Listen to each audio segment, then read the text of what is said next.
arvan, et Eestiga seoses tulevad mul esimese asjana alati meelde sood ja rabad, sest ma olen ise soo ääres üles kasvanud ja hästi palju käinud lapsena metsas ja mulle väga meeldib see teadmine ja tunne, et ma võin kümneid kilomeetreid kõndida mööda metsa ning mitte ühtegi inimest näha, küll aga kohata mõnda looma.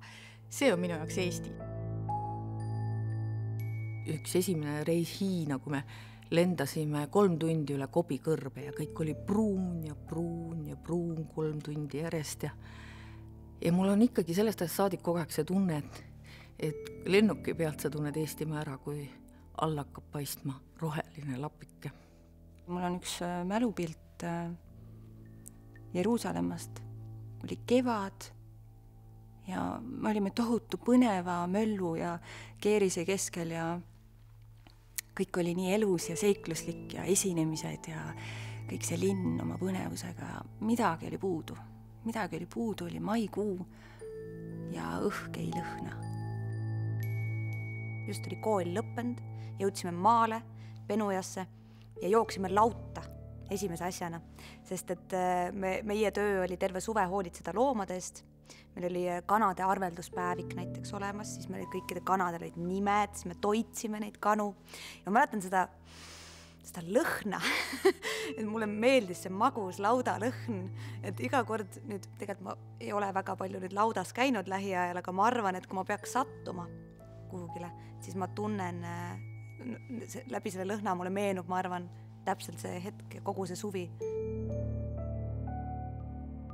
Ma olen tähele pannud, et näiteks aastaaegadel on lõhnad, et kui ma mäletan see aasta ka, et siis kui tõesti lõpuks tuli see esimene lumi maha, siis see lõhn õhus on hoopis teine kui see, kui on soe õhk talvel. Et need on mingisugused lõhnad, mis tegelikult tuletavad meelde mingisuguseid mälestusi ja turvalisi hetki. Ma vaatasin tund aega järjest, kuidas näiteks esimene lumi langeb. Ma polnud seda mitte kunagi teinud, sest pole olnud aega. Ja ma lihtsalt vaatasin, kuidas see lumi langeb ja mul ei olnudki muud vaja. Kõige ilusam ja põnevam hetk on see, kui see sügis ja talv saab läbi ja see pikk sügis ja talv saab läbi ja tuleb kevad. Ja see kevade ootus ja ma juba praegu ootan tegelikult kevadet, et ma saan, et tuleks see suvi kätte ja see ootus ja see hetk, kui see tuleb, see lühike aeg, selle suve aeg on see nii nauditav, minu jaoks on nii nauditav see aeg, et ma saan siis võtta oma kummipaadi ja ma saan lükata selle oma sõbraga koos Läänemaa laidude vahele vette, võtta kaasa oma spinningud ja minna sinna kala püüdma ja tunda sellest loksuvast või vähem loksuvast merest siis rõõmu. Meil ei ole selliseid romantilisi mägesid ja meie meri ka, kui me ütleme, et on torm, tegelikult meie torm on niisugune suur laine. Rohkem, ma arvan, meie loodust iseloomustab see, kui sa vaatad taevasse ja vaatad, kui need pilved sõuavad ja siis puudeladvad niiviisi tasakesti liiguvad ja tuul käib üle välja ja pilvevari läheb tuulega kaasa.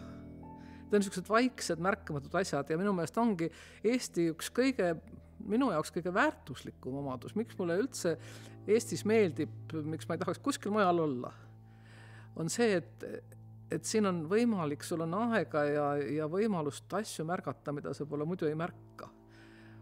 Siin on vaikus, on väärtuslik ja varjude mängud on väga olulised.